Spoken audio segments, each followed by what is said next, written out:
Time కు స్వాగతం. పత్రికల్లోని విశ్లేషణలు చూద్దాం.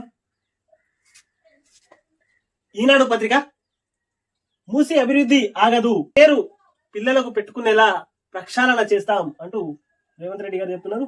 మూసి అభివృద్ధి ఆగదు, ఎవ్వరు అడ్డొచ్చినా గాని మూసి ప్రక్షాళన అనేది ఆగదు అంటూ ఖరాఖండిగా చెప్తున్నాడు. కాళేశ్వరంపై రూపాయలు 1,00,000 కోట్లు కుమ్మరించారు. మూసి నిర్వహితుల కోసం రూపాయలు 10,000 కోట్లు ఇవ్వడానికి సహకరించరా? 1,00,000 కోట్లు తీసుకుపోయి కాళేశ్వరంలో గుమ్మరించారు. మూసి నది బాధితుల కోసం ప్రక్షాళన చేయడానికి నిర్వహితులకు 10,000 కోట్లు కేటాయించడానికి సహకరించరా అంటూ నిన్న రేవంత్ రెడ్డి గారు గట్టిగానే వేసిండు. కేటీఆర్, హరీష్, ఈటెల వారం రోజుల పాటు ఆ నది పరివాహకంలో ఉంటే జనం బాధలు తెలుస్తాయి. ఆ ఏరియాలో వారం నుంచి 10 రోజులు ఈటెల గాని, హరీష్ రావు గాని, కేటీఆర్ గాని వచ్చి ఉంటే ఆ బాధ ఏంటో, ఆ ప్రజలు పడుతున్నటువంటి బాధలేంటో వీళ్ళకి తెలుస్తాయి అంటూ ఇంత గట్టిగా ఇంతగానం చెప్పినా గాని వీళ్ళకి బుద్ధి రావట్లేదు అంటూ వార్త. సీఎం రేవంత్ రెడ్డి ధ్వజం, 1,635 మందికి ఉద్యోగ నియామక పత్రాలు. మొత్తం మీద డిఎస్సిలో ఉద్యోగాలు అంటే ఎలిజిబుల్ అయినటువంటి వాళ్ళకి నియామక పత్రాలని నిన్న అందజేసారు. నీ వ్యాఖ్యలు వాస్తవ విరుద్ధం, రుణమాఫీ అమలు చేశాం, త్వరలో రూపాయలు 2 లక్షలు దాటిన వారికి ప్రధాని మోదీకి సీఎం రేవంత్ లేఖ అంటూ వార్త. ఇక్కడ ప్రధాని మోదీకి సీఎం రేవంత్ లేఖ అంటూ వార్త. మొత్తం మీద మీరు మాట్లాడినటువంటి మోదీ గారు అబద్ధం మాట్లాడుతున్నారు, మీ వ్యాఖ్యలు వాస్తవ విరుద్ధం. ఇక్కడ తెలంగాణ రాష్ట్రంలో ఎవరైతే స్పెల్లింగ్ పేర్లు మిస్టేక్లు ఉన్నాయో, చిన్న చిన్న అవకతవకలు ఉన్నాయో అందుకే ఆగినాయి. ఆ తర్వాత ఎక్కువ మొత్తం అంటే 2 లక్షల కంటే పైన ఉంటే మిగతా జమ చేస్తే 2 లక్షలు కూడా రుణమాఫీ అవుతుంది. ఇక్కడ మీరు మాట్లాడేది అవాస్తవం అంటూ 7వ పేజీలో వార్త ఇది. మంటల్లో బీరూట్, పేలుళ్లతో దద్దరిల్లిన లెబనాన్ రాజధాని, ఆగని ఇజ్రాయెల్ వైమానిక దాడులు, ఏ క్షణంలోనైనా ఇరాక్ పై దాడి, నేత్యాహు అంటూ వార్త వేసింది. మొత్తం మీద దద్దరిల్లిన, పేలుళ్లతో దద్దరిల్లిన లెబనాన్ రాజధాని అంటూ వార్త వేసుకొని వచ్చింది. ఇక్కడ ఆగని ఇజ్రాయెల్ వైమానిక దాడులు, ఏ క్షణంలోనైనా ఇరాక్ పై దాడి, నేత్యాహు అంటూ వార్త వేసుకొని వచ్చింది.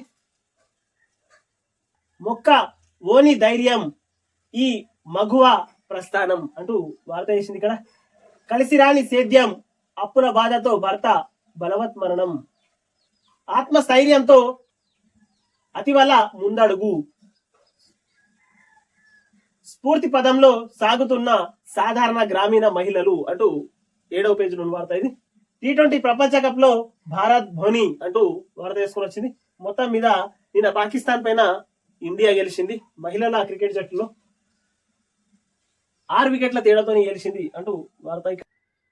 సమీకృత గురుకులాలకు 11వ శంకుస్థాపన, తొలి విడతలో 22 నియోజకవర్గాల్లో నిర్మాణం, డిప్యూటీ సీఎం మల్లు భట్టి విక్రమార్క అంటూ 6వ పేజీలో వేసింది వార్త. ఇక్కడ కూడా 2,560 మంది విద్యార్థులు, 120 మంది టీచర్లు, ఎస్సీ, ఎస్టీ, బీసీ, మైనారిటీ పాఠశాలలకు వేరువేరు బ్లాకులు, వాతావరణ అనుకూలంగా భవనాల నిర్మాణం, సాంస్కృతిక విద్య కార్యక్రమాలకు ప్రత్యేకంగా ఆడిటోరియం, సమీకృత గురుకులాల ప్రత్యేకతలు అంటూ 6వ పేజీలో వార్త ఇది. మొత్తం మీద సమీకృత గురుకులాలకు 11వ శంకుస్థాపన అంటూ వార్త. కుష్మాండాదేవిగా జోగులాంబ అంటూ వార్త. ఇక్కడ ఛత్తీస్గఢ్ సరిహద్దులకు గ్రేహౌండ్స్, నిరంతర కూంబింగ్ కు ప్రణాళిక, రాష్ట్రంలోకి మావోల చొరబాట్లను అడ్డుకోవడమే లక్ష్యం అంటూ వార్త తీసుకొని వచ్చింది. మొత్తం మీద ఛత్తీస్గఢ్ అరణ్యం మొత్తం దండకారణ్యం మొత్తం ఇప్పుడు బాంబుల మూతలతోని, శవాలతోని రక్తసిక్తంగా మారుతున్నది. మొత్తం మీద ఒకవైపు కేంద్ర బలగాలు, ఇంకోవైపు మావోయిస్టుల మధ్య భీకర పోరు గత 3-4 నెలల నుంచి కంటిన్యూగానే అవుతుంది. దాదాపు 200 మందికి పైగా నక్సల్స్ ముక్తి చెందినట్టు వార్త. ఇప్పటి వరకు కొన్ని వందల చదరపు కిలోమీటర్ల ప్రాంతం వారి ఆధిపత్యంలోనే అంటూ 6వ పేజీలో వార్త. మొత్తం మీద కేంద్ర బలగాలు నక్సలైట్లు కనిపిస్తే కాల్చి చంపేయండి అంటూ మొత్తం మీద నక్సలైట్లను ఏరివేతలో ఛత్తీస్గఢ్ రాష్ట్రం తలమునకలైందని చెప్పుకోవచ్చు. కేనన్ టీవీని సబ్స్క్రైబ్ చేయండి, షేర్ చేయండి, కామెంట్లు పెట్టండి. దయచేసి ప్రతి ఒక్కళ్ళు లైక్ చేయాలి, ఫార్వర్డ్ చేయాలి, సబ్స్క్రైబ్ చేయాలి. దయచేసి ప్రజలారా, చూసేటోళ్ళందరూ సబ్స్క్రైబ్ చేయండి.